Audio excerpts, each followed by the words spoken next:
Bonjour, Bonjour. bienvenue sur cette nouvelle vidéo et donc nous allons vous lire les énergies de cette pleine lune du 27 novembre. Alors, première carte, la 3 de bâton, et c'est la seule du tarot qui est sortie.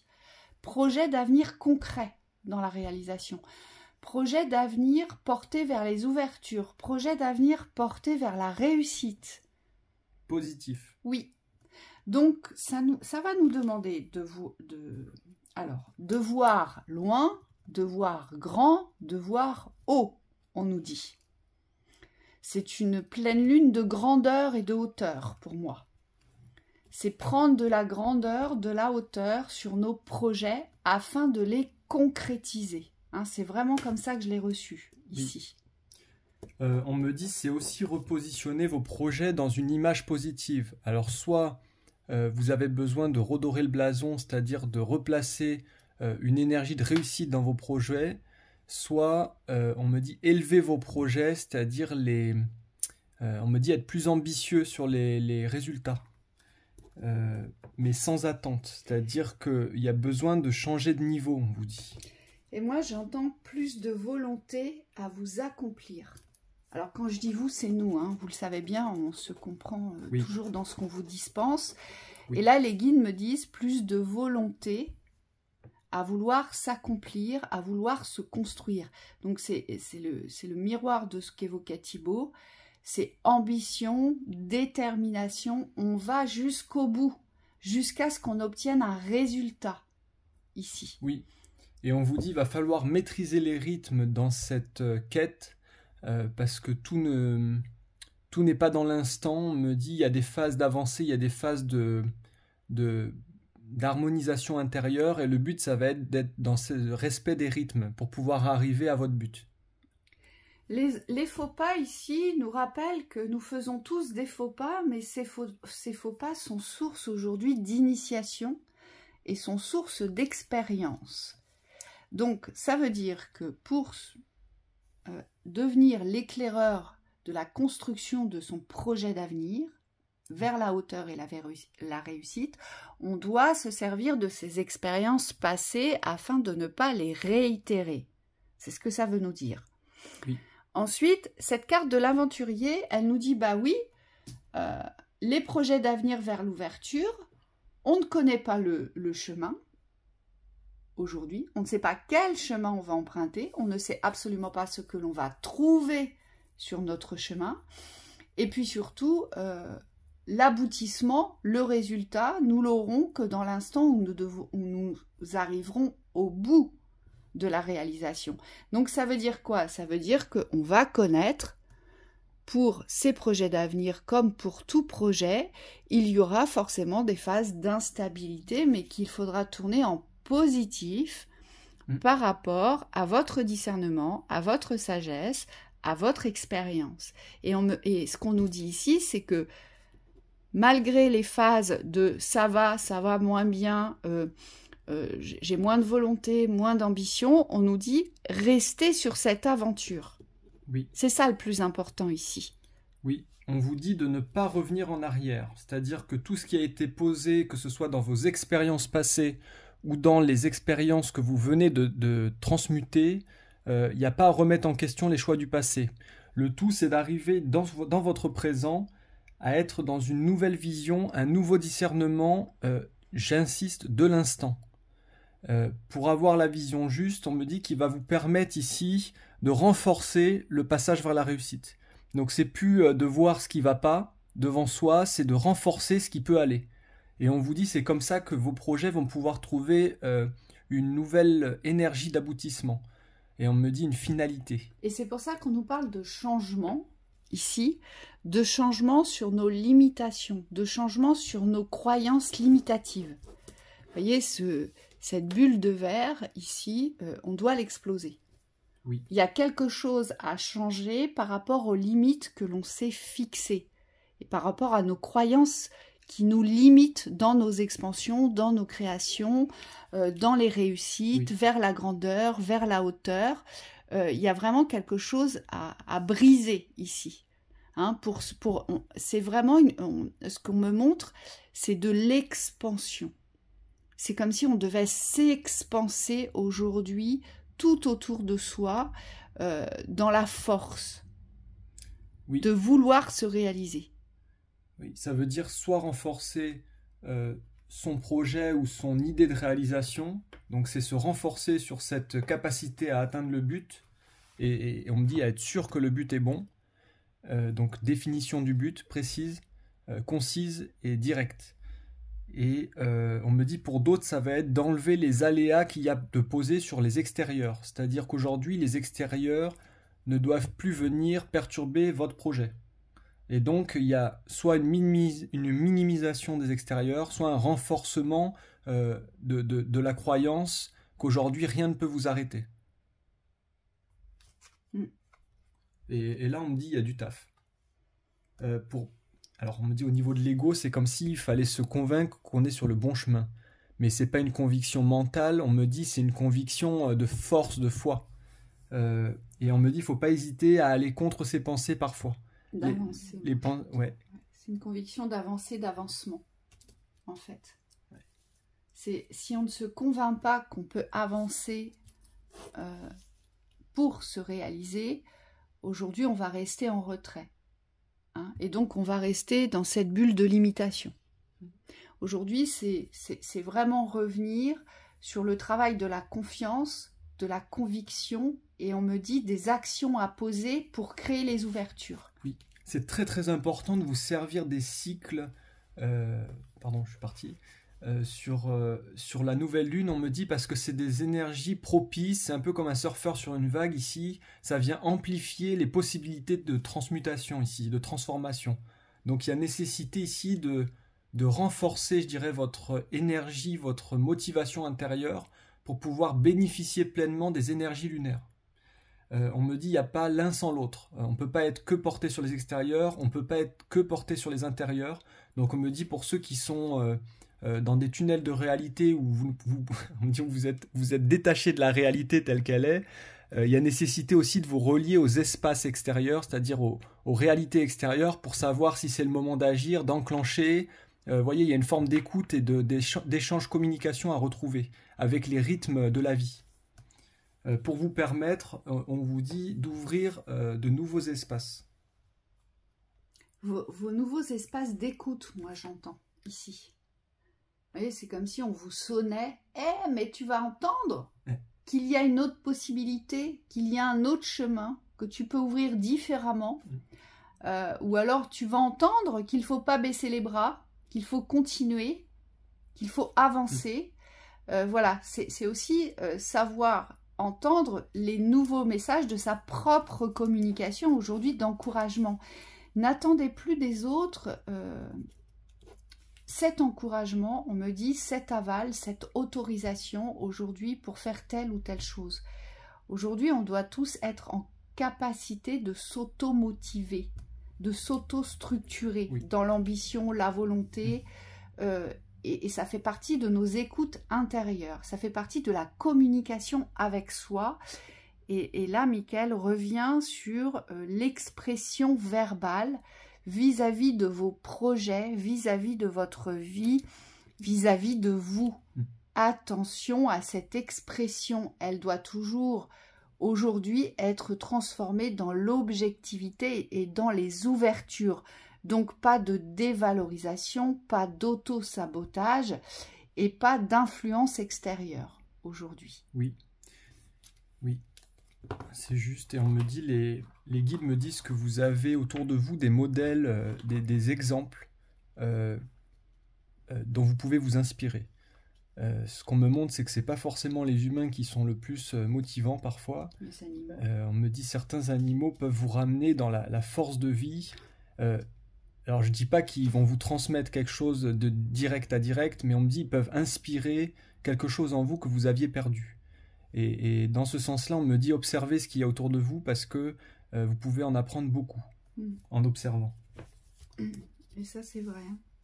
Il y a que... C'est une vraie réalité. Alors j'exclus pas les humains, mais on me dit chez les animaux c'est ultra visible parce qu'ils n'ont pas de filtre. Et surtout parce qu'ils n'ont pas d'attente. Ouais, ils sont. Voilà. Euh, et donc forcément, c'est là où Raziel intervient, puisque Raziel, c'est l'archange du changement. Et donc on nous dit que avec cet archange, l'individu doit sortir de sa routine. On doit savoir s'apporter une dynamique de changement, hein, donc c'est se motiver à. C'est aussi avancer vers l'indépendance, vers l'autonomie. C'est aussi savoir choisir un chemin, donc poser des décisions pour enclencher des choix. C'est aussi saisir ou favoriser les opportunités inattendues et mettre en place de nouvelles orientations, donc de nouvelles croyances, on nous dit. Et c'est aussi la vivacité de l'esprit, l'ingéniosité de l'esprit, d'innovation qui vont être mises en valeur. Donc on est bien sur la valorisation de soi vers sa nouvelle construction. Oui. Les guides me rappellent que le positif, c'est pas seulement une valeur que vous devez attendre des extérieurs. On me dit c'est quelque chose que vous devez développer dans la capacité de le créer, de le générer dans votre existence.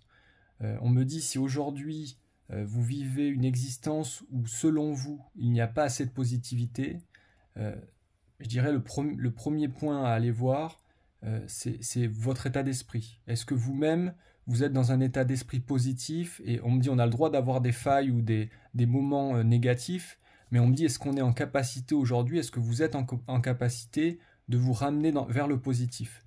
Et c'est là-dessus que cette nouvelle lune nous invite à travailler, c'est à changer d'attitude par rapport aux éléments extérieurs pour pouvoir construire une réalité qui nous correspond. Et donc, qui nous enchante. Voilà, ça vient faire écho avec la vidéo que l'on avait faite précédemment sur on doit d'abord changer son état d'esprit avant de pouvoir changer son état d'être. Forcément, si on a un état d'esprit qui nous condamne à la fermeture, on ne peut pas changer son état d'être. Donc on ne peut pas retrouver une volonté de s'affirmer, une volonté de construire, une volonté d'avancer, puisqu'on est dans la fermeture dans l'esprit, donc dans les croyances. Oui. Hein? Et les guides me rappellent que s'il y a des personnes autour de vous qui ne sont pas dans le même état d'être, c'est-à-dire dans la même dynamique évolutive, n'essayez pas de les ramener vers vous. On me dit vous perdrez vos forces. Donc là, le but aussi dans ce passage-là de cette nouvelle lune, ça va être de concentrer vos forces dans la positivité, en étant en lien avec tout ce qui vibre la même harmonie, la même force de vie. Et plus vous allez être dans cet échange-là du positif avec le positif et de la conscience du négatif ici, parce que c'est des consciences à dépasser, on me dit à ce moment-là, vous allez vous retrouver en harmonie avec votre environnement. Mais ça part de vous. Le travail est individuel, intérieur j'entends, et de dépassement par rapport aux résistances ici, qu'on peut avoir soi-même. Et donc dans la synthèse, on a eu la forteresse, la clé et la pluie. Et on va vous lire ces trois cartes. Alors, pour la forteresse, on nous dit « Savoir accueillir ce qu'une main nous tend, laisser partir ce que la vie nous prend. » L'enseignement nous invite à conscientiser les murs, les remparts que vous avez bâtis à une époque où vous vous sentiez sans défense. À prendre conscience de la forteresse que vous vous êtes construite et s'il est venu le temps que celle-ci s'émiette. Alors simplement, il faut laisser faire. Vous êtes beaucoup plus fort que ce que vous croyez. Cet enseignement vous rassure. Quand on laisse partir ce que la vie nous prend, alors on accueille aussi ce qu'une main nous tend. La vie, ce n'est que destruction et construction finalement. Il y a fort à parier que lorsque vous piochez cette carte, vous êtes prisonnier de votre passé, de tous les mécanismes de défense que vous aviez mis en place, de l'isolement que vous avez créé pour ne plus rien risquer. Toutefois, la période actuelle est pleine d'affronts et le destin s'acharne à vous remettre en question et essayer de vous fragiliser. Les résistances sautent, une par une, et vous prenez peur. Pas d'inquiétude, laissez partir les pierres d'autrefois, laissez-vous porter comme une pétale sur l'eau, remarquez alors comme vous êtes fort, autant qu'une tour d'ivoire. Voilà ce que vous êtes, une magnifique, forte et luxuriante tour d'ivoire. On vous invite chaque jour où cet enseignement va vous accompagner et et pourquoi pas même après, à visualiser dans votre monde intérieur la construction de la plus belle tour d'ivoire que vous êtes au fond de vous, un peu comme votre symbole. Ainsi, n'oubliez pas de clôturer votre journée en allant dans votre monde intérieur pour y déposer un pavé d'ivoire, à renouveler jusqu'à ce que votre tour soit construite. Et ainsi, chaque fois que vous aurez un doute face à quelque chose, vous allez faire un tour dans votre monde, bien à vous. Vous verrez comme votre construction immortelle d'ivoire et alors vous ne douterez plus. Je vais vous relire la dernière phrase parce que je me suis un petit peu mélangé les pédales. Donc, on nous invite à renouveler ce que l'on doit déposer dans sa tour, donc sa pierre d'ivoire, à renouveler jusqu'à ce que votre tour soit construite. Et ainsi, chaque fois que vous aurez un doute face à quelque chose, allez faire un tour dans votre monde bien à vous. Vous verrez votre construction immortelle d'ivoire et alors vous ne douterez plus. Le but est d'être convaincu qu'ici, vous pouvez construire. Vous devez vous en convaincre. Donc, c'est vraiment une structure intérieure à édifier aujourd'hui. Oui, c'est être en paix avec toutes les déconstructions. On me dit, pour pouvoir vous donner l'espace de la construction. Et là, on me dit, il y a sûrement des choses que vous avez données aux autres dans les qualités et qu'il faut vous réapproprier pour construire. Et pour construire à votre manière, les guides me disent. On me dit, renforcez-vous dans l'espace de la construction. Il n'y a plus à revenir sur les échecs du passé. La clé, alors, on nous invite à nous rencontrer. Sur les chemins de l'éveil, on est guidé en permanence, chaque pas en entraînant un autre, sur une route merveilleuse remplie de découvertes. Cet enseignement nous donne la réponse face à un problème comme une porte fermée que l'on croit ne jamais pouvoir ouvrir. Il nous informe sur la marche à suivre et dans ce contexte nous révèle l'endroit où se trouve la fameuse clé pour ouvrir la porte vers l'éveil spirituel. Mais n'oubliez pas qu'il est question ici, tout comme la clé, d'une entrée qui se trouve à l'intérieur de vous. On nous dit que vous venez de combattre des années de souffrance, de douleur, de doute, de destruction. Aujourd'hui vient l'heure d'ouvrir la porte sur le passage, comme une route vers la lumière. On relève la tête et on file vers l'avant. Ce moment particulier que relate l'enseignement est celui de la rencontre avec soi, non des retrouvailles. Je dis bien de la rencontre qui détermine aussi un passage entre l'ignorance et la connaissance, entre le passé et l'avenir. Un moment où l'on va marcher pour guérir. Oui, les guides me disent, on pense à tort que ce dont on a le plus besoin est devant nous, et ils me rappellent que c'est en nous. Donc c'est présent. La pluie. On nous invite à travailler sur nos émotions les plus enfouies. La pluie ici est synonyme de larmes. Il est donc évident qu'il est essentiel de travailler sur ce qui les fait couler ou sur celles que vous retenez. Par ailleurs, l'enseignement invite aussi à danser sous la pluie comme on chante la vie, soit à transformer vos émotions en quelque chose de plus positif. Le message vous pousse à comprendre que pleurer peut être un moyen de vous libérer pour ensuite faire de vos émotions une force créative vers de plus beaux jours, tout comme une goutte d'eau sait faire la magie de créer l'arc-en-ciel. On nous dit aussi qu'il y a fort à parier que il y a fort à parier que lorsque vous piochez cette carte, c'est que soit vous avez trop pleuré, alors vient le temps de danser, soit vous bloquez vos larmes et alors il est temps de les laisser couler. Dans un cas comme dans un autre, cette larme indique que le soleil est tout près. La lumière est en train d'arriver. C'est pour cela qu'il faut s'assurer d'être en capacité de pouvoir l'accueillir pleinement et donc pour s'en remplir, d'être vidé de ce qui n'est plus utile. Ouais, tout est dedans. Donc c'est laver, nettoyer, laissez-vous aller à vos émotions, à votre émotivité, à tous ces sentiments lourds aujourd'hui, parce que le but est de les faire sortir pour pouvoir passer à autre chose. Ne plus absorber, j'entends. Voilà, donc construire ces projets d'avenir, des projets d'avenir concrets vers l'expansion, la réalisation et la réussite de la traversée de votre chemin de construction. Parce que le but, ne l'oubliez pas, c'est pas de se projeter vers le résultat, mais le but c'est d'apprécier la construction de votre projet d'avenir. C'est d'être dans l'appréciation de la construction, donc dans sa pleine vivance de l'instant. Oui. Hein.